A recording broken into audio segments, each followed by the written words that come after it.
బహుమతం వస్త్రారణ్యభరణాని చ. ఎంత గొప్పగా మాట్లాడండి. కైకేయ పుత్రం చ భరతం అన్నాడు. మాట్లాడండి. నా తమ్ముడు భరతుడు అక్కడ జటలు పెంచుకొని మట్టి పట్టిన వస్త్రం కట్టుకొని నా పాదుకలు సింహాసనంలో పెట్టి అన్నింటిని చూడాలని శోభిస్తూ 14 సంవత్సరాల నుండి రాజ్యం చేస్తున్నాడు నా తమ్ముడు. నా పినతల్లి కుమారుడు కైకేయ కుమారుడు భరతుడు. అలాంటి భరతుడు స్నానం చేయకముందు నేను స్నానం ఎలా చెయ్యను? విభీషణ, నేను స్నానం ఎలా చెయ్యను? భరతుడు పట్టుపుట్ట కట్టుకోకముందు నేను కట్టుకోను. నాకు తొందరగా భరతుడిని చూడాలనుంది అన్నాడు. మన సత్య ధర్మాలను పట్టుకున్న సీతారామచంద్రుడు. ఇది పరిపూర్ణత. ఏమని చెప్పుకోవాలి? మన సీతారామచంద్ర సత్య ధర్మాలను పట్టుకున్న మన సీతారామచంద్ర ప్రభు. సత్య ధర్మాలను పట్టుకున్న రామచంద్ర ప్రభు. సత్య ధర్మాలను పట్టుకున్న మన సీతారామచంద్ర ప్రభు. సత్య ధర్మాలను పట్టుకున్న మన సీతారామచంద్ర ప్రభు. సత్య ధర్మాలను పట్టుకున్న మన సీతారామచంద్ర ప్రభు.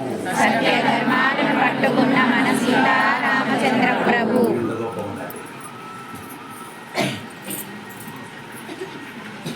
అప్పుడు పుష్పక విమానం ఏర్పాటు చేశారు. వారు దాన్ని అధిరోహించారు. బయలుదేరే ముందు రాముడు, మీరందరూ నా కోసం చాలా కష్టపడ్డారు, ఇంకా మీరందరూ విశ్రాంతి తీసుకోండి ఇంకా అని చెబుతుంది రామాయణంలో ప్రవచనం చెబుతున్నటువంటి అంతా కూడా. నా కోసం ఎంతో చేశారు, మీరు కూడా విశ్రాంతి తీసుకోండి అని రాముడు ఎలా చెప్తున్నాడో అలానే చెప్పారు కదా. ఇందాక మన కూడా చెప్పారు కదా, మీరు అందరూ కూడా ఇంకా బయలుదేరుతారు, ఇంకా ఎక్కువ సమయం ఇక్కడ ఉండకూడదు, బయలుదేరాలి అని ఒక మాట చెబుతుంటే వాళ్ళందరూ మిమ్మల్ని విడిచిపెట్టి మేము ఉండలేము రామా, చాలా కాలం నుండి మాకు మీతో కలిసి ఉండడం అలవాటైంది, అందుకని మేము కూడా మీతో పాటు అయోధ్యకు వచ్చేస్తాం అని రామాయణం విన్న వారసులు, మహాభారతం విన్న వారసులు ఎలా చెప్పారో, ఎలా మాట్లాడుకున్నారో, మీ ఆంతర్యంలో ఉన్న మాటలన్నీ ఇక్కడ మాట్లాడుకుంటున్నారు. ఎలా ఇస్తాడో చూడండి. నిజంగా ఆత్మలు కలిసినప్పుడు రామచంద్ర ప్రభు కథలో కూడా వస్తుంది. అదే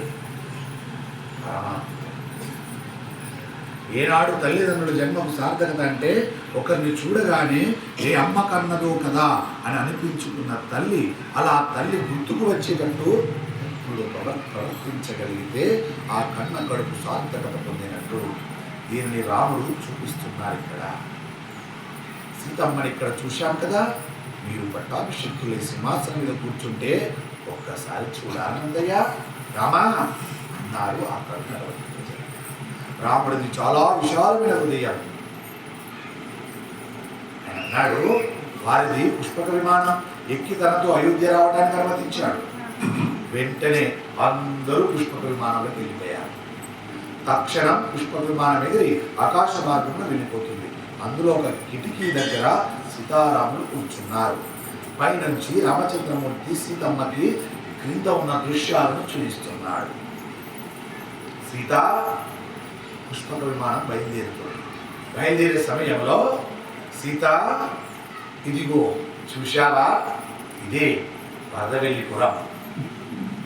ఎంత అద్భుతంగా చూశారో తెలుసా? ఈరోజు రాముని యొక్క పాదం, రామచంద్రమూర్తి యొక్క పాదుగా పట్టాభిషేకమని పరమ వైభవంగా చేసుకున్నారు. సీత చూడు ఇక్కడే అని పైనుండి చూపించాడు పుష్పక విమానాలు వచ్చి. ఎంత గొప్పగా చూపిస్తాడండి రామచంద్ర ప్రభు. మన మీద ఎంత ప్రేమండి రామచంద్ర ప్రభుకి. సీతమ్మ తల్లికి చూపిస్తున్నాడు. చూడు చూడు అక్కడే, ఇప్పటికీ ఇంకా అక్కడే ఉన్నారు భక్తులంతా. ఇప్పటికీ మన చరిత్ర వినాలని ఇంకా అక్కడే కంకణం కట్టుకున్నారు. సుదూర ప్రాంతాల నుండి వచ్చి ఇక్కడే ఉన్నారు. ఇంకా వారు వెళ్ళేసరికి రాత్రి అయితే తెలిసి కూడా ఇక్కడే కూర్చున్నారు. సీత చూడు ఎంత ఆర్తితో ఉన్నారో అని పుష్పక విమానంలో చూపిస్తున్నాడు రామచంద్ర ప్రభు.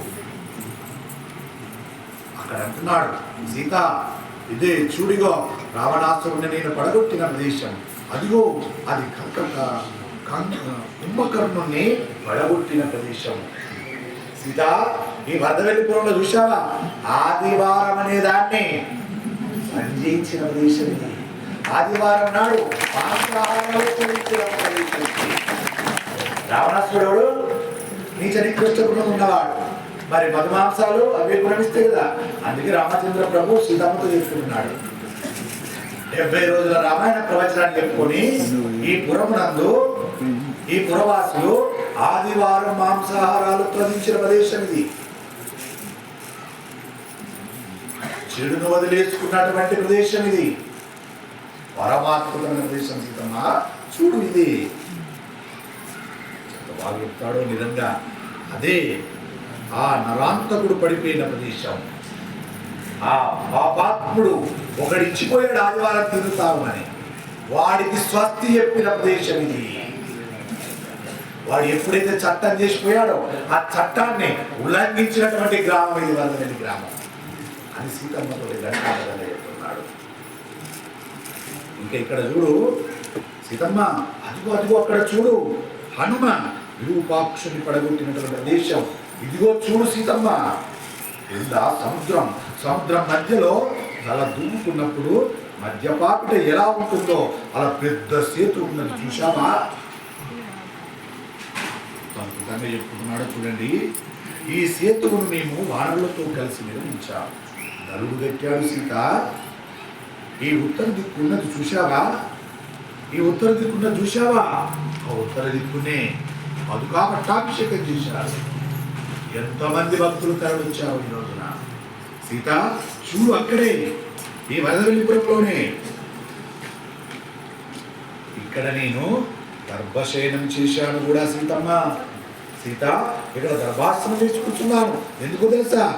ఉదయమే మీరు పాదుకలు పట్టుకొని వరదవెల్లిపురంన వాడవాడన ఊరేగింపు చేశారు సీత.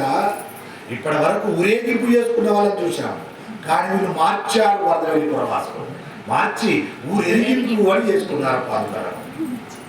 ఎంత జ్ఞానం వచ్చిందో చూశావా సీత? అందుకే నేను కూడా అక్కడే ఉన్నాను సీత. ఉండి తిలకించాను నా పాదుకా పట్టాభిషేకాన్ని, నేనే తిలకించాను సీత.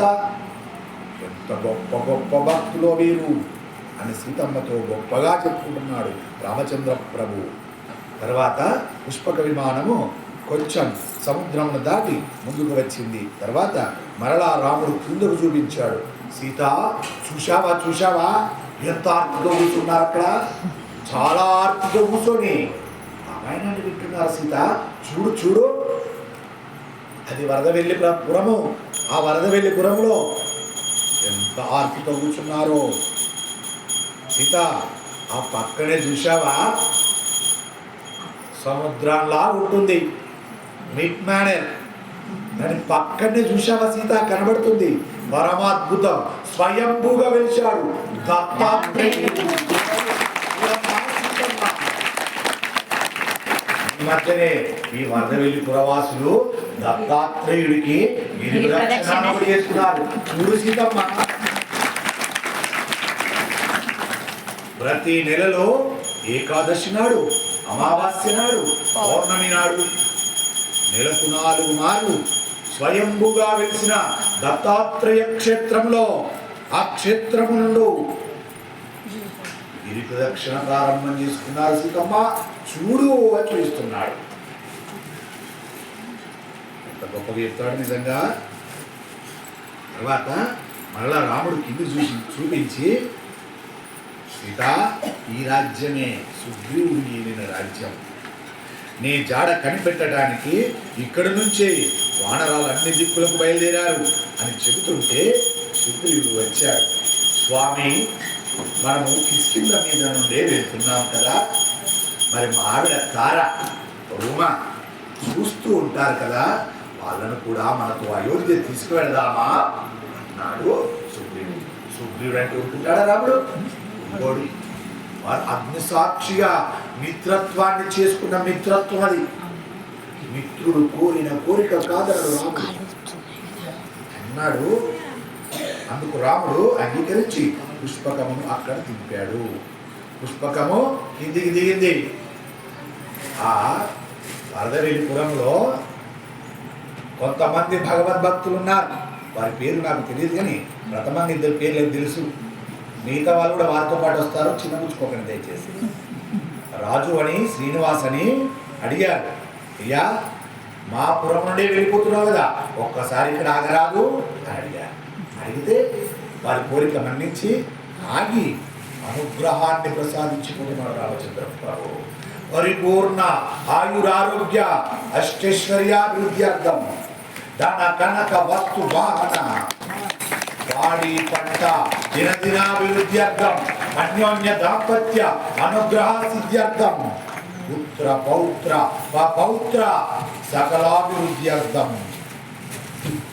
అని ఆశీర్వచనం చేసి బయలుదేరడానికి సిద్ధంగా ఉన్నాడు. జై శ్రీరామ్. జై శ్రీరామ్.